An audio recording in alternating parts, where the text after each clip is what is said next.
RTC ఛార్జీలను పెంచడంతో ప్రజలపై భారం పడనుంది. దీనిపై ప్రజలు ఏమంటున్నారో తెలుసుకుందాం. దీనిపై పూర్తి సమాచారం మా ప్రతినిధి రవి అందిస్తారు. రవి, దీనిపై ప్రజలు ఏమంటున్నారు ఛార్జీల పెంపుపై? సంతోష్, తెలంగాణ ప్రభుత్వం కాసేపటి క్రితమే పూర్తిగా బస్ ఛార్జీలన్నింటినీ పెంచుతూ ఒక నిర్ణయం తీసుకుంది. ఇప్పుడు పెంచినటువంటి ధరలు కూడా కొంత పైన భారంగానే కనపడతా ఉన్నాయి. ఇప్పుడు పెంచిన ధరలను ఒకసారి మనం చూసుకుంటే పల్లె వెలుగు పైన 30 కిలోమీటర్లకు 1 రూపీ, 30 కిలోమీటర్లు దాటిన తర్వాత 2 రూపాయల చొప్పున పెంచేసి ఆ తర్వాత ఉన్నటువంటి అన్ని బస్సెస్ అంటే ఎక్స్ప్రెస్ అవ్వచ్చు, లేకపోతే లగ్జరీ, సూపర్ లగ్జరీ, గరుడ ప్లస్ ప్రతి బస్సెస్ పైన కూడా ఒక 10% ఛార్జెస్ పెంచుతూ కొద్దిసేపటి క్రితం తెలంగాణ ప్రభుత్వం నిర్ణయం తీసుకుంది. అయితే ఇప్పటికే నిత్యావసర వస్తువుల ధరలు అవ్వచ్చు, లేకపోతే కూరగాయల ధరలు అవ్వచ్చు, ఇవన్నీ పెరిగి సతమతం అవుతున్నటువంటి తరుణంలో బస్సెస్ ఛార్జెస్ అన్నింటినీ కూడా పెంచడం పైన కొంత అసహనం వ్యక్తం చేస్తూ ఉన్నారు. ఎందుకంటే ఒక 10% అనగానే సుదూర ప్రాంతాలకు వెళ్ళవలసిన పైన కొంత భారం ఎక్కువగానే కనపడుతూ ఉంది. అయితే కాసేపటి క్రితంలో బస్ ఛార్జెస్ పెంచింది తెలంగాణ ప్రభుత్వం. మీకు ఎలా బర్డెన్ అవ్వబోతుంది? బస్ ఛార్జెస్ అయితే పబ్లిక్ మీద ఎక్కువ బరణ పడుతుంది సార్. సో 10% అంటే భారం అనుకుంటున్నారు?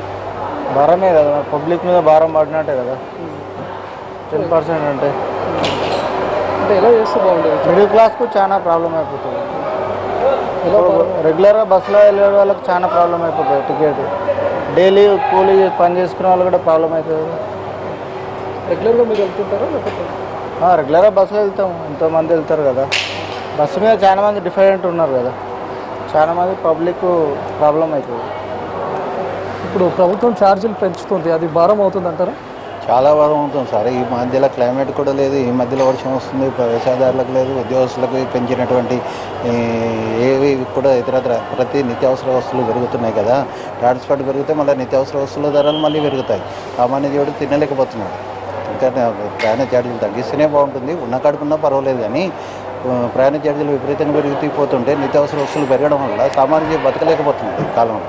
అంటే ఆర్టీసీ మేము నష్టాల్లో ఉన్నాం, అందుకని ఛార్జీలు పెంచామని చెప్పుకుంటున్నాం. ఆర్టీసీ నష్టాలంటే ఆర్టీసీ సంస్థలు రకరకాలుగా ఉన్నాయి సార్. ఒకసారి బస్సు ఖాళీ వెళ్తుంది, ఒకసారి ఫుల్ వెళ్తుంది, ఒకసారి సీజనల్లో ఆర్టీసీ కూడా ఒక వ్యాపారం దొరికింది. ఎలాగంటే ఒక సమ్మక్క సారక్క జాతర ఉందనుకోండి, డబుల్ ఛార్జీలు వసూలు చేస్తారు. ఒక దసరా పండుగ ఉందనుకోండి, డబుల్ ఛార్జీలు వస్తారు. కామన్గా ఒకటే రేటు పెట్టుకొని ఒకటే చేసుకుంటూ ఉంటే ఏదైనా ఒకటి ఉంటుంది.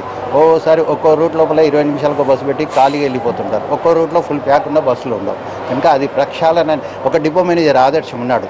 నిన్న మొన్నటి పేపర్లో ఒక డిపో మేనేజర్ ఆదర్శం ఉంది తెలంగాణ జిల్లాలో. 10 కోట్ల నష్టం ఉండేటటువంటి డిపో మేనేజర్ ఈరోజు ఆదాయం మార్గంలో చూపుతున్నాడు. అక్కడ ఉండేటటువంటి వనరులను ఉపయోగించుకొని, అక్కడ ఉండేటటువంటి స్టాల్స్ను ఉపయోగించుకొని లాభాల బాటలో పయనిస్తున్నాడు.